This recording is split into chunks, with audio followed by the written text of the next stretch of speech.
Everyone always said you were so mature for your age, so responsible, so easy to raise. What none of them noticed was that you never actually got a choice. Somewhere very early, you became the adult in a house that was supposed to already have one. You learned to read the mood in a room before you learned to ride a bike.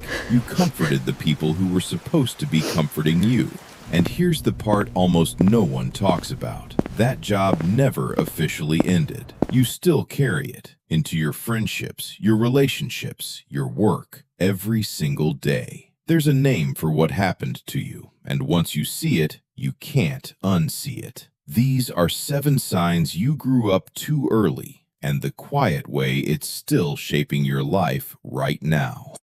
Let's name it first, because naming it changes everything. Family therapists call it parentification, when a child gets handed a role far too big for them, the caretaker, the peacemaker, the responsible one, long before they were ever ready. The term was introduced back in the 1970s by a psychiatrist named Ivan Bozermeny-Nagy, and therapists usually describe it in 2 forms. There's instrumental parentification, where the child takes on the practical adult jobs, cooking, paying bills, raising younger siblings. And there's emotional parentification, the deeper one, where the child becomes the family's counselor, the shoulder, the one who quietly absorbs everyone else's feelings. It's that second kind that leaves the marks you can't see. And it isn't always dramatic. Often there's no villain at all. Sometimes it's a parent who was overwhelmed, grieving, sick, working 2 jobs, or just barely holding on themselves. But the child adapts the same way either way. They grow up fast on the outside, and they pay for it slowly on the inside. So here's how to tell if that child was you.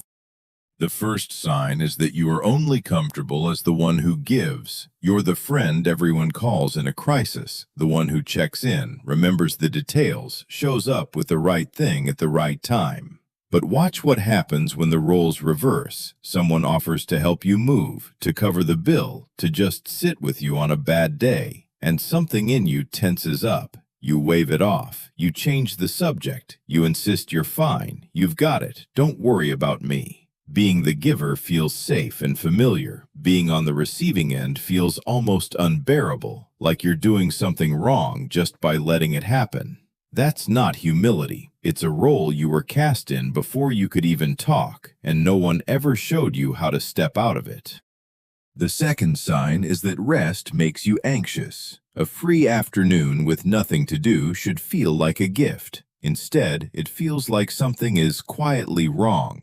You sit down, and within minutes, you're up again, wiping a counter that's already clean, answering a message that could have waited, hunting for a task to justify the stillness. You start scanning for what you forgot, what you should be doing, who might need you. Silence feels less like peace and more like a warning. And this makes complete sense for a child who learned that the moment you let your guard down was exactly when things fell apart. Your nervous system quietly tied safety to usefulness and rest to risk. So now, doing nothing doesn't feel restful at all. It feels like you're about to be caught doing something you're not allowed to do.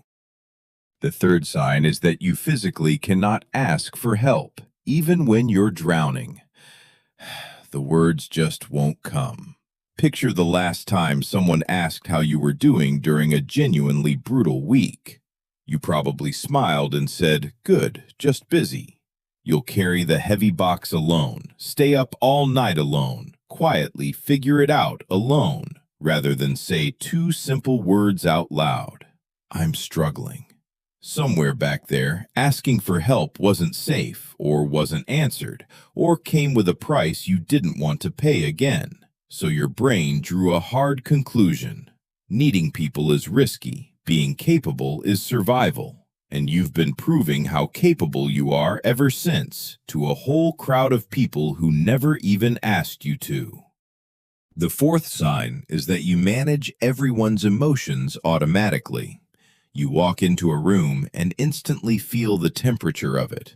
Who's upset? Who's gone quiet? Who's one wrong comment away from snapping? And without ever deciding to, you go to work. You crack the joke that breaks the tension. You steer the conversation away from the danger zone. You become whatever version of yourself the room needs to stay calm. As a child, that radar kept you safe, because a parent's bad mood could set the tone for an entire evening, and catching it early gave you a head start. As an adult, though, it's quietly draining you, because you're still doing the emotional labor of an entire room, every room, while abandoning the one person nobody in there is looking after. You.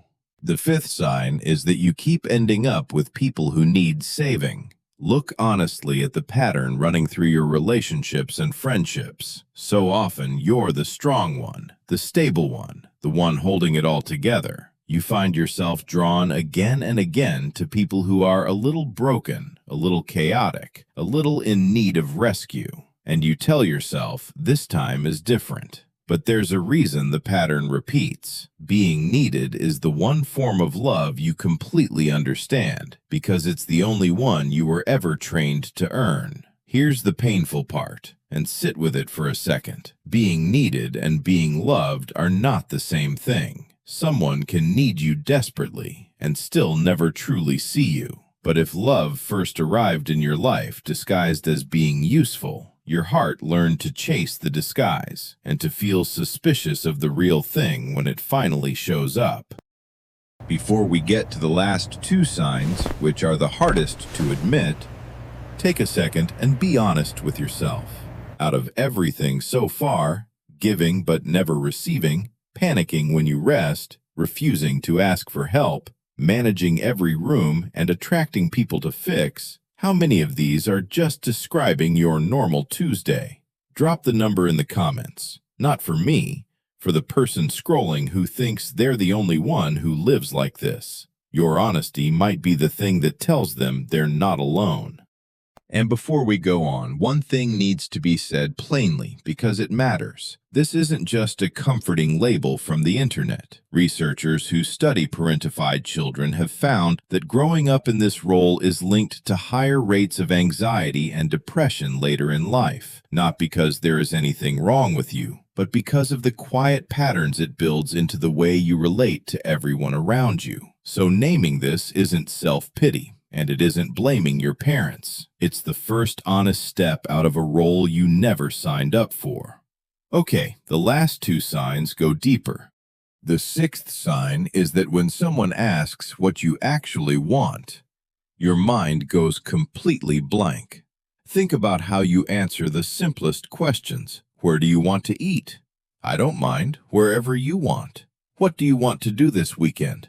Whatever works for you. You can describe what everyone else needs in perfect, effortless detail. Your partner, your friends, your family. You read them like open books. But turn that question around, point it at yourself, ask what you want, what you feel, what you need, and there's nothing but static. This isn't emptiness, and it definitely isn't you being easygoing. It's a survival adaptation. When you're a child whose whole job is to monitor everyone else, your own inner world becomes a luxury you simply can't afford to pay attention to. So you stopped checking in with it year after year until the signal went quiet. And now, as an adult, you're fluent in everyone's language, except your own. The seventh sign is the heaviest one of all. You feel guilty for having needs at all. When you do finally ask for something, anything, you wrap it in apologies. Sorry to bother you. I know you're busy. It's not a big deal, forget it. You feel like a burden simply for taking up space, for being tired, for not being okay for once. Notice how easily you apologize for things that were never your fault. How quickly you shrink to make room for everyone else. Somewhere very deep down, you absorbed a quiet, brutal belief that your worth is something you have to keep earning by being useful, and that the moment you stop giving, you stop deserving to be here at all. That belief is a lie, but it's a lie that was installed in you so young, before you had any defense against it, that you mistook it for a simple fact about who you are. So here's what I need you to understand. If you recognized yourself in these, none of this was your fault. And none of it was your choice. You were a child who did something extraordinary. You looked at a situation that was too big for you, and instead of falling apart, you adapted. You became responsible, perceptive, capable, strong. Those things are real, and they are genuinely yours, but they were also a strategy, a brilliant, exhausting strategy for surviving a childhood where love felt like something you had to earn. And the deepest truth is this: you don't have to earn it anymore. You are allowed to be the one who is taken care of. You are allowed to rest without earning it first. You are allowed to have needs, to say them out loud, to take up space without apologizing for the room you occupy. The child in you learned that being useful was the price of belonging. The adult in you gets to learn something new, that the right people don't love you for what you carry. They love you even when you finally put it down. And you don't heal this by suddenly flipping into someone needy or helpless. That's not the goal. And honestly, your nervous system would never allow it anyway. You heal it in the smallest, almost invisible moments, with a practice simple enough to start today. Call it receiving one thing. The next time someone offers to help you, and you feel that automatic, "No, I've got it," rising up in your throat, pause for 1 second and try letting them instead. Just once. Let someone carry the heavier bag. Let a friend actually show up for you on your worst day instead of only the other way around. Let someone take care of you for 5 deeply uncomfortable minutes. And it will feel wrong.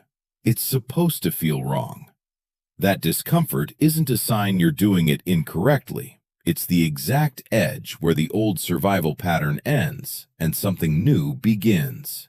A kind of safety you never got to feel as a child, arriving quietly, decades late, but still arriving. You practice being cared for the same way you once practiced being strong. Receive one thing today.